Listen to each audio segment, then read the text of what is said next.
नमस्कार। Are for राष्ट्र में सभी साथियों का स्वागत है और अब तक आपने अगर चैनल सब्सक्राइब नहीं कीजिए तो फटाफट कर लीजिए क्योंकि आपका समर्थन ही मुझे आगे बढ़ाता है। 16 मार्च को 10 राज्यों की करीब 37 सीटों पर राज्यसभा में चुनाव होने हैं।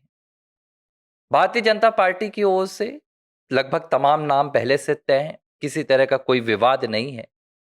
लेकिन विपक्ष में इन सीटों को लेकर जबरदस्त तरीके से कलह मची हुई है। महाराष्ट्र से लेकर आपके राजस्थान में, मध्य प्रदेश में। अब इस बीच मध्य प्रदेश के एक पूर्व मुख्यमंत्री हैं जिनका नाम कमलनाथ है। वही कमलनाथ जिन्हें गांधी परिवार ने 2018 में मध्य प्रदेश में जब सत्ता में वापसी हुई थी तो राहुल गांधी ने अपने परम मित्र ज्योतिरादित्य सिंधिया की बलि चढ़ाकर कमलनाथ को मुख्यमंत्री बनाया था। और सीधे तौर पर राहुल गांधी का ऐसा सोचना था कि कमलनाथ मध्य प्रदेश में मुख्यमंत्री रहेंगे तो उससे दो फायदे होंगे।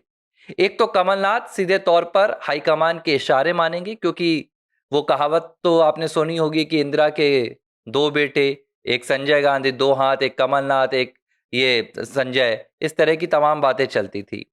तो सबसे अपने भरोसेमंद व्यक्ति को राहुल गांधी और गांधी परिवार ने मध्य प्रदेश में मुख्यमंत्री बना दिया। और दूसरी वजह थी कि ज्योतिरादित्य सिंधिया को कुछ देना नहीं था। ज्योतिरादित्य सिंधिया को राहुल गांधी तब तक पसंद करते थे जब तक ज्योतिरादित्य सिंधिया राहुल गांधी के बगल में बैठकर राहुल गांधी जिंदाबाद, कांग्रेस पार्टी जिंदाबाद और गांधी परिवार जिंदाबाद इस तरह के नारे लगाते थे। लेकिन जब 2018 में ज्योतिरादित्य सिंधिया ने अपनी ताकत दिखाई, और देखिए एक बात तय थी, मध्य प्रदेश में जो नेता शिवराज सिंह चौहान को उनके गढ़ में हरा सकता है वो नेता कहीं भी किसी को हरा सकता था। लेकिन कांग्रेस ने इस बात को सकारात्मक नहीं लिया। कांग्रेस ने लिया होगा, कार्यकर्ताओं ने लिया होगा, लेकिन राहुल गांधी ने नहीं लिया। राहुल गांधी को लगा कि अगर ज्योतिरादित्य सिंधिया को अब चुनाव में मिली जीत के बाद मुख्यमंत्री बना दिया जाएगा तो ज्योतिरादित्य सिंधिया मध्य प्रदेश में एक बहुत बड़े राजनेता बनकर उभर जाएंगे। और ये उभार मध्य प्रदेश से दिल्ली जाने तक में बहुत समय नहीं लगेगा। और ये बातें राहुल गांधी को लेकर तो सैकड़ों उनकी ही पार्टी के नेता कह चुके हैं कि राहुल गांधी बहुत घबराते हैं, राहुल गांधी डरते हैं कि कोई उनकी टक्कर का ना आ जाए। और जब राहुल गांधी को लगता है कि कोई पार्टी के भीतर का नेता वर्चस्व में या लोकप्रियता में उनसे आगे बढ़ रहा है तो उससे तत्काल प्रभाव से या तो उसका पद छीन लिया जाता है या उसे लूप लाइन में डाल दिया जाता है। सिंधिया के साथ भी यही हुआ। हालांकि पूरे साल के घटनाक्रम में ये कहानी पलट गई। सिंधिया समझ गए उनके साथ क्या हुआ, उन्होंने इस्तीफा दिया।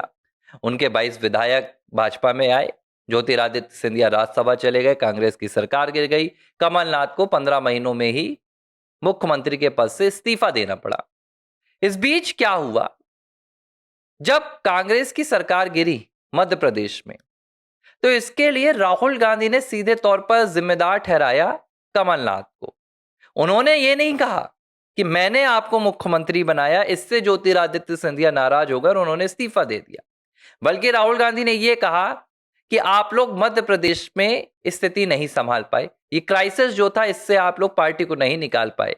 और राहुल ने इसे लेकर दिग्विजय सिंह और कमलनाथ दोनों पर नाराजगी जाहिर की थी। हालांकि इसके बाद भी कमलनाथ और गांधी परिवार के बीच में नजदीकियां कम नहीं हुई थी, सब कुछ ठीक चल रहा था।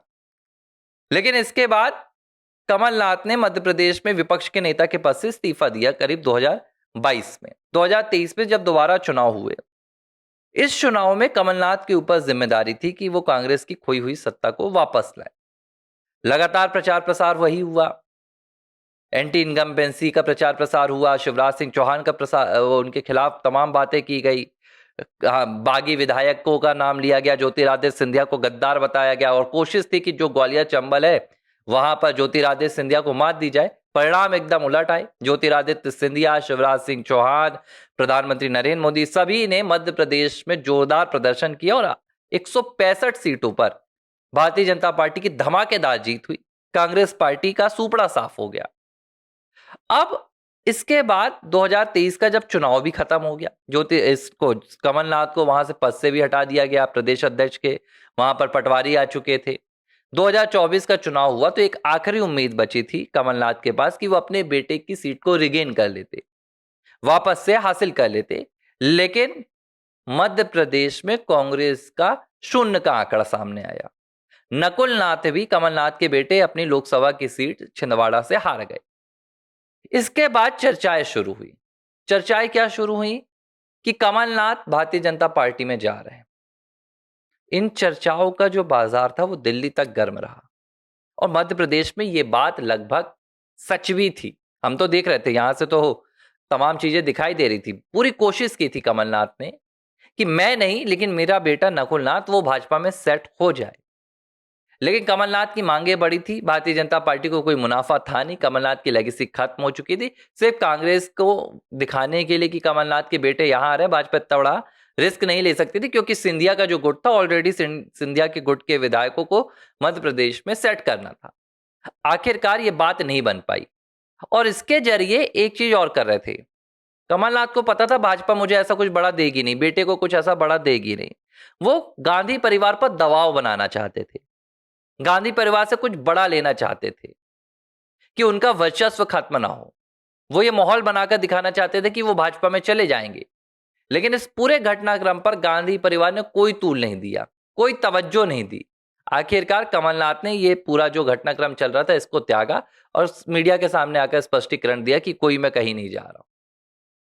लेकिन तब तक कहानी बिगड़ चुकी थी। 2024 के लोकसभा चुनाव के बाद जो नकुलनाथ को हार मिली, गांधी परिवार ने, जैसे दूध में वो मक्खी मर जाती है, वैसे कमलनाथ और उनके परिवार को राजनीति से निकालकर बाहर कर दिया।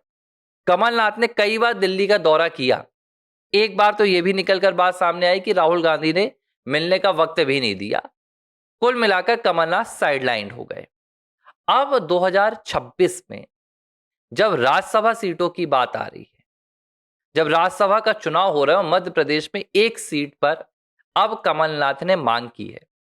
कमलनाथ चाहते हैं कि उन्हें वापस से दिल्ली बुलाया जाए, क्योंकि मध्य प्रदेश में कांग्रेस के लिए अब कुछ भी नहीं बचा है। ना तो विधानसभा चुनाव में कुछ बचा है, ना तो लोकसभा चुनाव में कुछ बचा है। कमलनाथ चाहते हैं कि वो एक बार सेंट्रल की राजनीति में आए, ताकि वो सुर्खियों में तो कम से कम बने रहे। उनका जो राजनीतिक भविष्य कम से कम वो तो बना रहे, कम से कम राजनीति में कमलनाथ का नाम तो सुनाई दे। इसके लिए उन्होंने पेशकश क्या की है? सीधे कमलनाथ ने राहुल गांधी को एक पेशकश की और उन्होंने कहा कि आप मुझे मध्य प्रदेश से राज्यसभा भेज दीजिए। इसके बदले में मैं आपको क्या दूंगा, क्योंकि कमलनाथ जानते हैं कि राहुल गांधी बिना मुनाफे के तो कोई काम करेंगे नहीं। उन्होंने कहा मैं आपको उड़ीसा से एक राज्यसभा की सीट दिला दूंगा। उड़ीसा से बीजू पटनायक से, वो एक नवीन पटनायक से बीजू दल से एक सीट दिला देंगे। अब दोनों के बीच में पुरानी दोस्ती भी है, दोनों दून स्कूल में एक साथ पढ़ते भी थे, नवीन पटनायक और कमलनाथ। इसी एवज पर कमलनाथ ने कह दिया कि मुझे आप राज्यसभा भेज दीजिए। हालांकि अब राहुल गांधी क्या निर्णय लेंगे, इसे लेकर कहा जा रहा है कि राहुल गांधी कमलनाथ को अब फूटी आंख नहीं सुहाते। कमलनाथ को कहीं से भी राहुल गांधी राज्यसभा नहीं बुलाना चाहते, जबकि कुछ दिन पहले ही राहुल गांधी ने कहा था कि अब वो राज्यसभा में युवाओं की टोली चाहते हैं। इसके लिए पवन खेड़ा जैसे लोगों को भरा जा रहा है, जो प्रधानमंत्री नरेंद्र मोदी, भारतीय जनता पार्टी और भाजपा के तमाम नेताओं के खिलाफ सीधे आक्रामक रवैये के साथ हमलावर हो सके। तो कमलनाथ जैसे नेताओं की फिलहाल राहुल गांधी की आंखों में कोई अहमियत नहीं है, लेकिन कोशिशें जारी है। अब देखते हैं कमलनाथ किस हद तक कोशिश करेंगे। लेकिन एक बात तय है कि गांधी परिवार की ये जो आदत है पुरानी, वो एक बार फिर से सामने आ गई कि जब तक इस्तेमाल किया जा सकता है, गांधी परिवार भरपूर इस्तेमाल करता है।